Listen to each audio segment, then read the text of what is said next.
Ethereum की भी future ETF approval के लिए आ गई हैं। अमेरिकी सिक्योरिटी एंड एक्सचेंज कमीशन को अगले 300 दिनों में इस पर भी फैसला करना है। यह इम्कान तो कम है कि इथेरियम की ईटीएफ अप्रूवल हो, लेकिन अगर हो गया तो यह भी एक तूफान आएगा कि आप सोच भी नहीं सकते। यह सारा मामला इंतहाई अहम है और इसको समझना भी बहुत जरूरी है। अगर आप इस अहम तरीन मौजू को नहीं समझते तो फिर आप क्रिप्टो में पीछे रह जाएंगे। तो आए आपको इस पर इन डेप्थ इंफॉर्मेशन देते हैं ताकि आप बेहतरीन फैसले कर सकें। मैं हूं अली रेहान, आप देख रहे हैं crypto Baba. So let's dive in.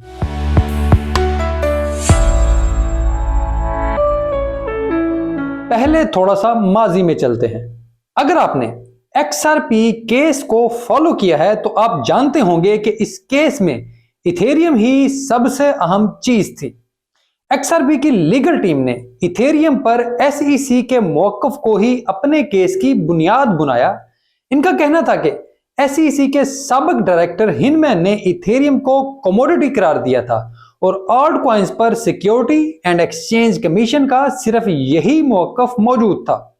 इसी वजह से XRP को सिक्योरिटी करार नहीं दिया जा सकता। तो इस केस का फैसला आया और इसमें हिनमैन डॉक्यूमेंट्स को तस्लीम किया गया। बस यही बुनियाद बनी और फाइनेंशियल इदारों ने एक के बाद एक फ्यूचर ETF की दरखास्तें जमा करा दी। अब थोड़ी सी आसान जुबान में यह सुन लें कि ETF होती क्या है। तो मैं जानता हूं कि आप सब समझदार हैं और जानते होंगे, लेकिन अगर नहीं जानते तो सुन लें कि आप बुनियादी तौर पर इथेरियम को आम फाइनेंशियल मार्केट्स में बेच सकते हैं, मगर यह डायरेक्ट सेल्स नहीं होती। कंपनी मार्केट में कागज बेचती है। इसकी आसान तरीन मिसाल ग्रे स्केल फ्यूचर ETF है। पिछले बुल रन में बिटकॉइन की सबसे बड़ी holding grey scale future ETF की ही थी और अब भी बिटकॉइन का 5वां बड़ा वॉलेट ग्रे स्केल का ही है। अब आप इस सब से खुद अंदाजा कर लें कि ये कितने पैसे मार्केट में ला सकता है। हाँ, ये एक्सचेंज ट्रेडेड फंडिंग एक्सपोर्ट पर नहीं बिक सकता, लेकिन फिर भी ये इन्वेस्टमेंट में इंतहाई अहम चीज होती है। अब अहम तरीन सवाल कि सिक्योरिटी एंड एक्सचेंज कमीशन में किस किस ने फ्यूचर ETF के लिए दरखास्त दी है। तो इसमें pro shares, volatility shares, bitwise और वॉलकेरी इन्वेस्टमेंट शामिल हैं।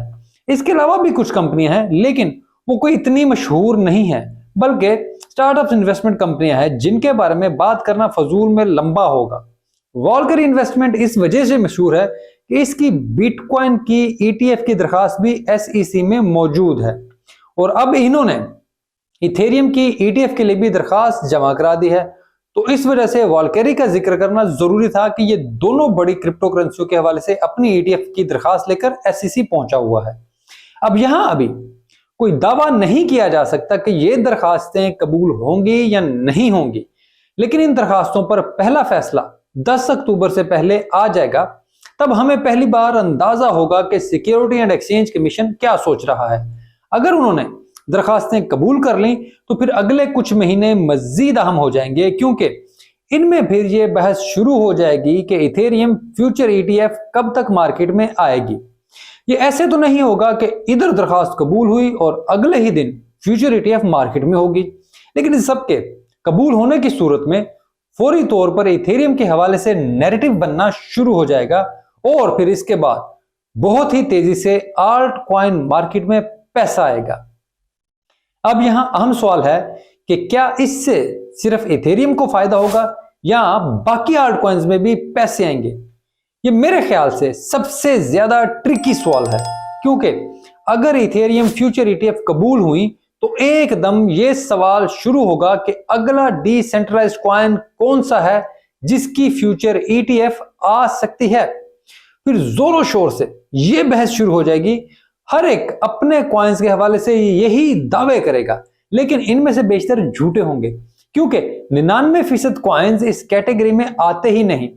ऐसे में सिर्फ अच्छे कॉइन्स को फायदा होगा, लेकिन यहां यह भी सच है कि जब ये अप्रूवल होगी तो ऑल्ट कॉइन्स के हवाले से नेगेटिविटी कम हो जाएगी। एक बार फिर पैसा मार्केट में आएगा और फिर इसका सबको किसी ना किसी हद तक फायदा होगा। यहां आपको एक बहुत मजेदार चीज बताऊं, कि जब कभी पहले इथेरियम की फ्यूचर ETF की दरखास्त जमा हुई तो फिर उसे 2-4 दिन में ही मुस्तरद कर दिया गया था। इस बार ये 1 अगस्त को जमा हुई हैं और अब 1 महीना हो चला है और अब तक इसे मुस्तरद नहीं किया गया, बल्कि इस बार इस पर काफी लंबी बहस हुई। तमाम कंपनियों के नुमाइंदों से उनकी प्रेजेंटेशंस भी ली गई, उनकी लीगल टीमों से भी लंबी मुशावरत हुई। इसका मतलब है कि इस बार इथेरियम फ्यूचर ETF की अप्रूवल के इम्कानात बहुत हद तक मौजूद हैं।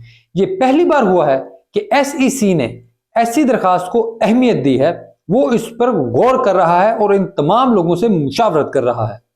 अब मैं इसे सिग्नल कहकर भी बेच सकता हूं, लेकिन ये ऐसे नहीं है और हम सिर्फ इतना ही कह सकते हैं कि इस फ्यूचर ETF की अप्रूवल के इम्कानात मौजूद हैं, पॉसिबिलिटीज हैं, क्योंकि SEC ने आज तक कभी क्रिप्टो की स्पॉट ETF कबूल नहीं की और फ्यूचर ETF भी सिर्फ 2021 में ही अप्रूव किए गए। इसके बाद कभी उन्होंने ऐसी कोई अप्रूवल नहीं दी। बिटकॉइन फ्यूचर ETF जिसकी 2021 में मंजूरियां हुई, उनमें से भी सिर्फ ग्रे स्केल कामयाबी से चल रही है, क्योंकि ग्रे स्केल सिर्फ अमेरिका में नहीं बल्कि यूरोप में भी ऑपरेशंस कर रही है और अब अपनी फ्यूचर ETF को स्पॉट ETF में कन्वर्ट कराने की कोशिश में लग गई है कि उनकी इस फ्यूचर ETF को स्पॉट ETF यानी स्पॉट एक्सचेंज ट्रेडेड फंड में बदल दिया जाए। ग्रे स्केल का ख्याल है कि फ्यूचर ETF इंतहाई लिमिटेड ऑप्शन है, बहुत महदूद ऑप्शन है और इसमें सिर्फ 0.19% फीस मिलती है।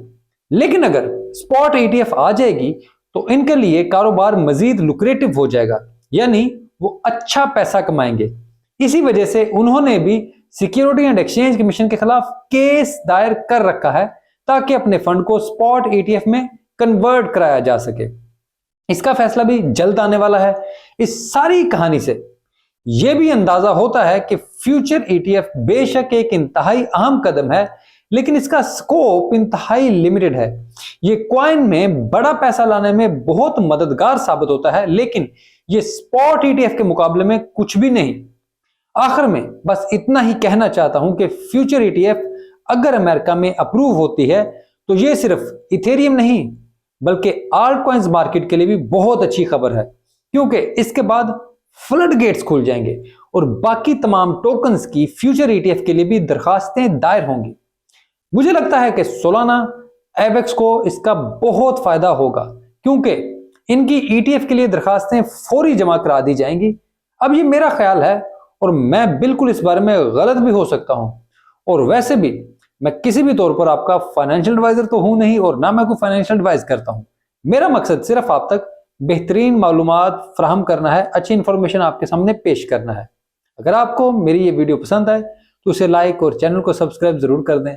कमेंट में अपनी राय भी जरूर दें, क्योंकि मुझे इसका हमेशा इंतजार रहता है और इसके बगैर मैं अपना काम अच्छे तरीके से आगे नहीं बढ़ा पाता और मैं वीडियो को फिर नामुकम्मल समझता हूं।